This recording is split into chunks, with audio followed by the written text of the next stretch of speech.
श्री इमरान प्रतापगढ़ी। बहुत बहुत धन्यवाद उपसभापति महोदय।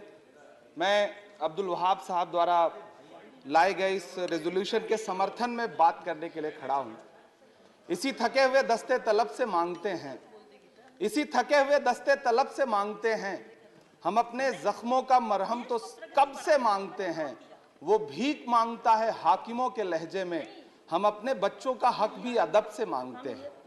उपसभापति महोदय, ये जो रेजोल्यूशन है इसके जो महत्वपूर्ण एक दो बिंदु हैं, उसमें एक बात कही गई है कि सच्चर समिति के प्रतिवेदन और अन्य प्रतिवेदनों की सिफारिशों को कार्यान्वित किया जाए, जिसमें मुसलमानों के शैक्षिक और सामाजिक पिछड़ेपन पर चर्चा हो। उद्धृत कर रहा हूं मैं इसे। दूसरा पॉइंट है कि छात्रवृत्ति और शैक्षिक कार्यक्रमों को बहाल किया जाए और सुधारा जाए, जिससे उच्चतर शिक्षा भागीदारी में सुधार आए। मदरसों के आधुनिकीकरण की बात की गई। मुझे हैरत है, तभी राकेश सिन्हा जी बात कर रहे थे, अभी नहीं है शायद, कहीं चले गए हैं आसपास। उन्होंने अपने भाषण में 23 बार सबका साथ सबका विकास की बात की। अभी गीता जी बोल रही थी, उन्होंने भी कहा कि सबका साथ सबका विकास का बजट आया है, लेकिन वो इसके ये जो रेजोल्यूशन है इसके विरोध में क्यों है, मैं समझ ही नहीं पा रहा हूं। अगर आप सबका साथ सबका विकास का दावा कर रहे हैं, सबका साथ सबका विकास के नारे लगा रहे हैं, तो अगर एक पर्टिकुलर एक कम्युनिटी जो जिस सच्चर कमेटी की सिफारिशों में यह तय हो गया है कि वो दलितों से भी बदतर स्थिति में है, उसका आर्थिक सामाजिक स्थिति ऐसी है, अगर उसके उत्थान के लिए कोई बिल बात कर रहा है तो फिर उसके विरोध में है क्यों। दरअसल ये वही मानसिकता है जो लगातार काम कर रही है, जिसके तहत अमृत काल में भी जो बजट पेश किया जाता है उसमें जो अल्पसंख्यकों का बजट है उसमें 38% की कटौती की जाती है, और फिर कहा जाता है कि हम सबका साथ सबका विकास का दावा कर रहे हैं। ये कौन सा सबका साथ सबका विकास का दावा है। मदरसों के जो शिक्षक हैं उनका कई साल से उनको वेतन नहीं दिया गया है। हमारे पास उनके फोन आते हैं, वो कहते हैं कि हमारी बात सदन में उठाइए, हम भूखों मर रहे हैं, हमारे घरों में चूल्हे नहीं जल रहे। हम जब उनकी बात यहां करें तो विरोध, लेकिन बातें क्या हैं? सबका साथ सबका विकास, सबका साथ सबका विकास। एक नारा सुनाई पड़ेगा कि सबका साथ सबका विकास। ये कैसा सबका साथ सबका विकास है? मैं सदन से यह पूछना चाहता हूं कि यहां सत्र चल रहा है उपसभापति महोदय, और इसी संसद से महज 800 मीटर की दूरी पर जंतर मंतर पर खड़े होकर के कार्यक्रम आयोजित होता है अभी 4 दिन पहले, और एक व्यक्ति वहां खड़ा होकर के सीधे आह्वान करता है कि ईसाइयों और मुसलमानों को काटना कब शुरू करोगे। सीधे आह्वान करता है। और सभापति उपसभापति महोदय, मैं पूछना चाहता हूं कि दिल्ली पुलिस उस पर कोई कार्रवाई नहीं करती, उल्टा जो मीडिया उसको दिखाने का प्रयास करती है उनको नोटिस भेजा जाता है। ये कौन सा सबका साथ सबका विकास है उपसभापति महोदय? ये हम बहुत गंभीर लोग यहाँ बैठे, मैं उच्च सदन में बैठा हूं, मैं यहाँ खड़ा होकर के कहना चाहता हूं, ये कौन सा सबका साथ सबका विकास है उपसभापति महोदय? इसी दिल्ली में एक सांसद पाए जाते हैं, सत्ताधारी पार्टी के सांसद हैं, वो अपने कार्यक्रमों में सार्वजनिक मंचों पे खड़े होकर कहते हैं कि मुसलमानों का आर्थिक बहिष्कार करो। आप कह रहे हैं सबका साथ सबका विकास। कैसे होगा सबका साथ सबका विकास जब सत्ताधारी पार्टी के सांसद आर्थिक बहिष्कार की अपील करेंगे और उनके खिलाफ एक मामला तक दर्ज नहीं होता। प्रधानमंत्री जी अपने भाषणों में सबका साथ सबका विकास की बात करते हैं, लेकिन अफसोस है कि जब राजनीतिक तौर पर विकास करने की बात आती है तो लोकसभा में एक भी टिकट ये सत्ताधारी दल किसी मुसलमान को नहीं देता, राज्यसभा में एक भी टिकट किसी मुसलमान को नहीं देता, विधानसभा में जो बड़े बड़े प्रदेश हैं उसमें एक भी टिकट मुसलमान को नहीं देता। और वो 3 जो नाम के लोग थे, मुख्तार अब्बास नकवी साहब, MJ अकबर साहब, सैयद जफर इस्लाम, उनको भी किनारे लगा दिया जाता है। ये कौन सा सबका साथ सबका विकास है? काहे का सबका साथ सबका विकास? ये नारा, ये दावा खोखला है। मैंने प्रधानमंत्री जी के भाषण सुने हैं, जब 3 तलाक पर बिल आ रहा था उपसभापति महोदय, तो प्रधानमंत्री जी कहते थे कि मैं अपने मुस्लिम बहनों को हक दिलाना चाहता हूं, उनके न्याय के लिए लड़ रहा हूं, यह बिल मैं उनके लिए ला रहा हूं। आपने भी सुना होगा वो नारा। मैं तो सभापति महोदय बचपन से जिस विद्यालय का पढ़ा हूं वहां संस्कृत का एक श्लोक सुना करता था कि यत्र नार्यस्तु पूज्यन्ते रमन्ते तत्र देवता। मैं इसे सुना करता था उपसभापति महोदय, और फिर आज जब यहां सदन में खड़ा हूं तो मैं पिछले दिनों लाल किले से प्रधानमंत्री जी की, लाल किले की प्राचीर से वो भाषण, उनकी वो तकरीर भी सुन रहा था, जब वो कह रहे थे कि महिलाओं को बिना हक दिलाए देश आगे नहीं बढ़ सकता। जब वो लाल किले की प्राचीर से ये बात बोल रहे थे तो उस भाषण के महज 2.5-3 घंटे बाद उनके गृह राज्य गुजरात में बिल्किस बानो के आरोपी रिहा किए जा रहे थे। उसी दिन उन्हें माला पहनाया जा रहा था, उनका सम्मान किया जा रहा था। ये कौन सा सबका साथ सबका विकास है?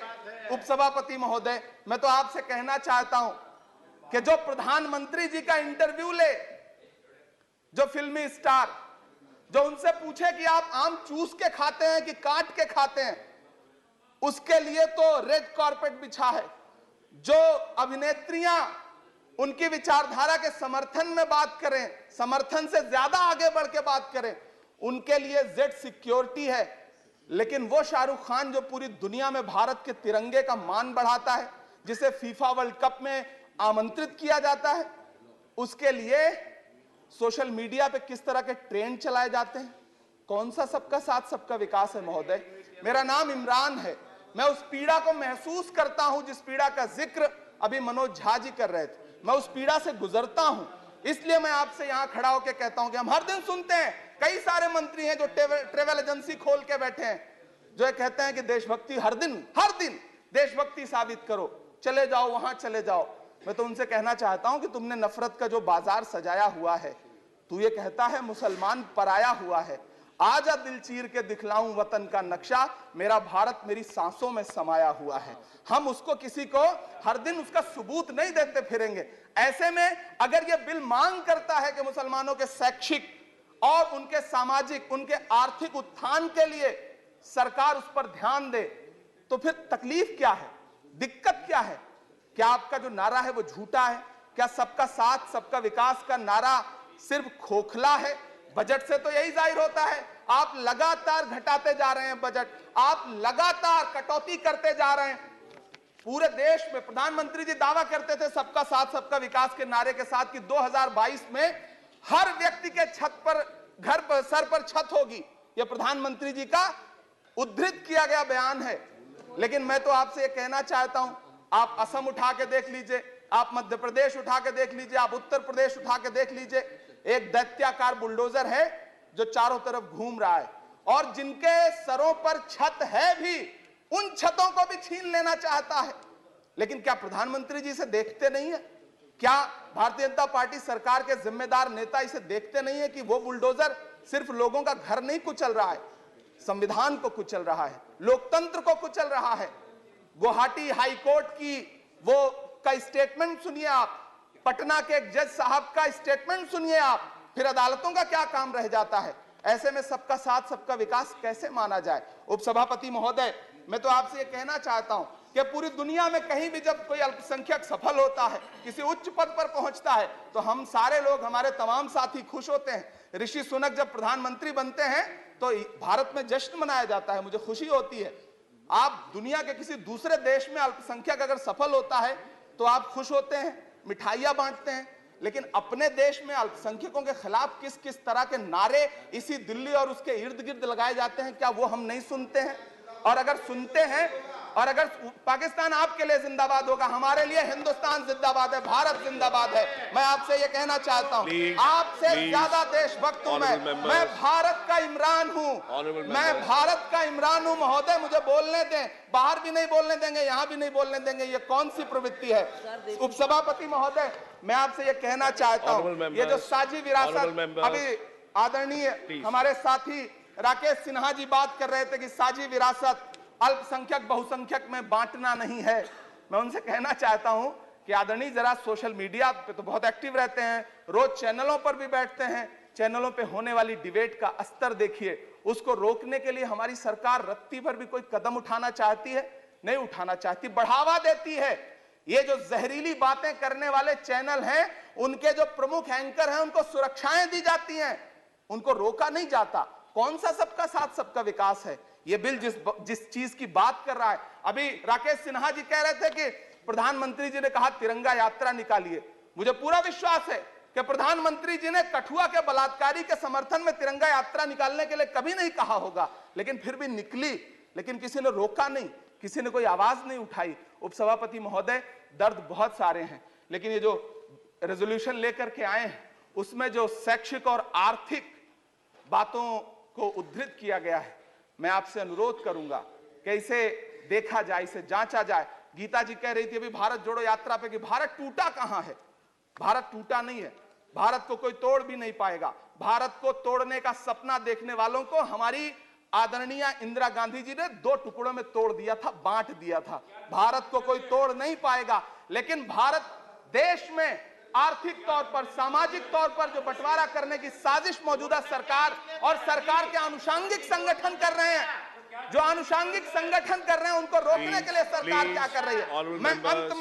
मैं अंत में इतना कहना चाहता हूं उपसभापति महोदय के यूपीए के शासनकाल के दौरान श्रीमती सोनिया गांधी जी के प्रयास से, डॉक्टर मनमोहन सिंह साहब के प्रयास से दलित और अल्पसंख्यक बच्चों के लिए फ्री रेजिडेंशियल यूपीएससी की कोचिंग शुरू की गई। हमने ये किया और इसी सरकार के दौरान एक टीवी चैनल ने एक प्रोग्राम बनाया जिसका नाम आपको पता है क्या रखा? यूपीएससी जिहाद। ये शब्द क्या इस देश में सुने जाने लायक है? लेकिन सरकार ने क्या किया? एक शब्द नहीं बोला। माननीय उच्चतम न्यायालय ने संज्ञान लिया, जब लोग उच्चतम न्यायालय गए तब वो कार्यक्रम रुक सका। ऐसे कार्यक्रम बनाए जा रहे हैं और सरकार कह रही है कि सबका साथ सबका विकास। उपसभापति महोदय, मैं अंत में आपसे इतना कहना चाहता हूं कि ये जो आर्थिक और सामाजिक आधार पर जो बहुत बड़ी खाई है उसको पाटने के लिए ये जो रेजोल्यूशन लाया गया है, मैं इसका समर्थन करता हूं। तमाम वो शहर जहां अपना छोटा छोटा रोजगार है, जिनका जैसे मुरादाबाद का पीतल उद्योग, अलीगढ़ का ताला उद्योग, या देश में जो तमाम शहरों में बुनकर उद्योग है, इस सब की बढ़ोतरी के लिए, इनको आगे बढ़ाने के लिए, संजोने के लिए ये बिल बहुत कारगर रहेगा। शैक्षिक तौर पे लोगों को आगे लाने के लिए बहुत कारगर रहेगा। तो मैं ये रेजोल्यूशन बहुत कारगर रहेगा। और मैं अपने सत्ता पक्ष के साथियों से कहना चाहता हूं कि रिश्तों की ये नाजुक डोरें तोड़ी थोड़ी जाती हैं, अपनी आंखें दुखती हों तो फोड़ी थोड़ी जाती हैं। हम भी इसी देश का हिस्सा हैं। हम आपसे अनुरोध करते हैं कि इस रेजोल्यूशन को संजीदगी से लिया जाए। मैं इसके समर्थन में अपनी बात रख रहा हूं। धन्यवाद। श्री जीवीएल नरसिम्हा राव।